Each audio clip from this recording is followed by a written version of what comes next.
I want to thank you guys for tuning into this video. I'm gonna have this video dropping. Then I'm gonna have more content dropping in a week. But before you get to the actual content, this will be featured on my new podcast episode that I'm dropping. It's actually dropping on the same day. So if you guys can click on that link in the description, this podcast will be available through Spotify, Apple Podcasts, or wherever it is that you listen to your podcast. I want you guys to go to those applications and subscribe to my podcast, man. So this here is just a part of this show's segment. I'm going to be talking about some other things. I'm going to be talking about my secure dubs, my L's, and just some other topics, man. So please make sure you guys do that. But before you do all that, make sure you like, subscribe, click on that bell so that you can get notified when I drop again, because I'm gonna be dropping weekly content. I had a pretty busy last few weeks, but your boy back. I got this content rolling. So vibe with me, man. Go ahead and rock with me. Greatly appreciate it.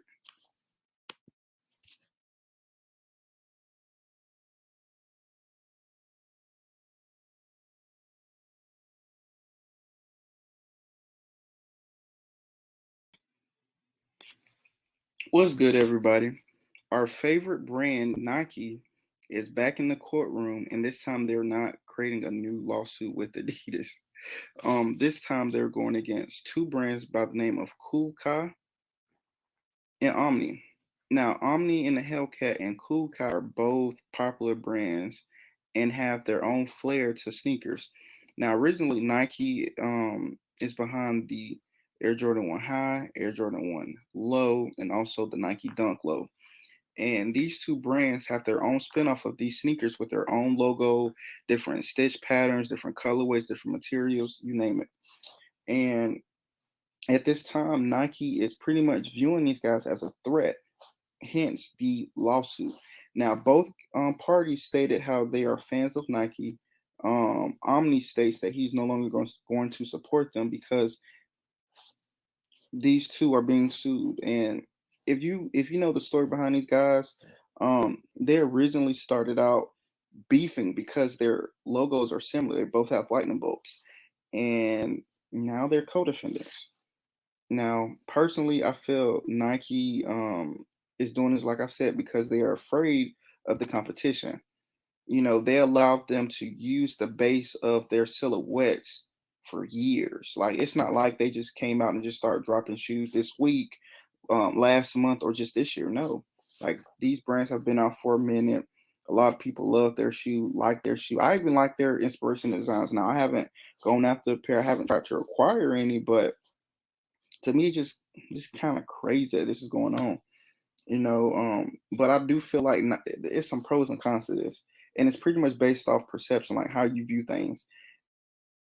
And Nike just pretty much put two rivals and put them together, like they just created a bond now because they're both going to be fighting together to keep their brand, to keep producing shoes, something that they love.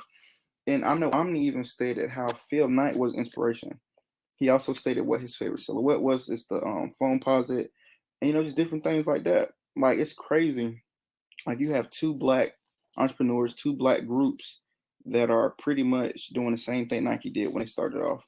And now Nike's saying, well, you know what? You're a competition. Now let's go to court.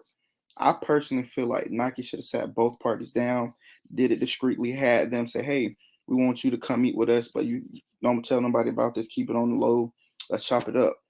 And I feel like Nike could have decided, I feel like they could have used two parties to kind of help promote their business and also gain extra cash, extra bread.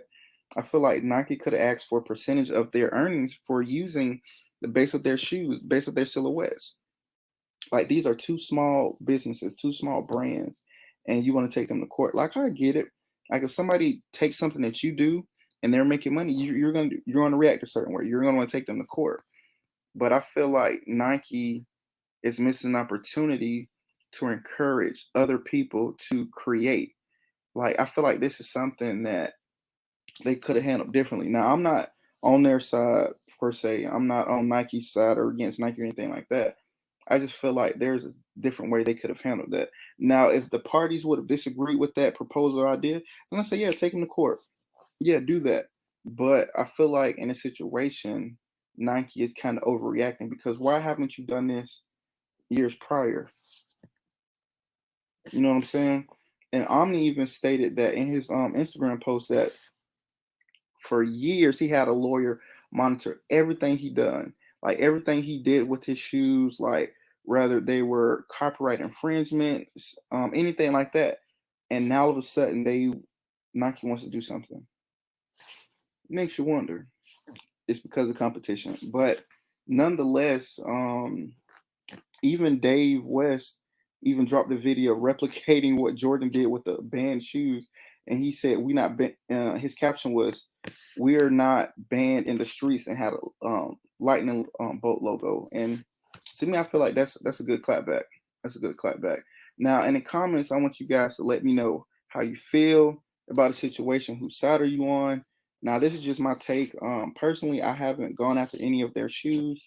Um, I'm not even their biggest like supporter or fan. I'm just at a point where Nike, you already have other lawsuits going on. Was it really necessary to go after these guys? Like they're not taking your customers, they're not taking your consumers. If anything, the people that I know or the people that I see copying and rocking these shoes are still getting Nikes, still getting Jordans. So like what's the real issue? But I want you guys to let me know in the comments how you guys feel. So go ahead and drop that comment. Let me know.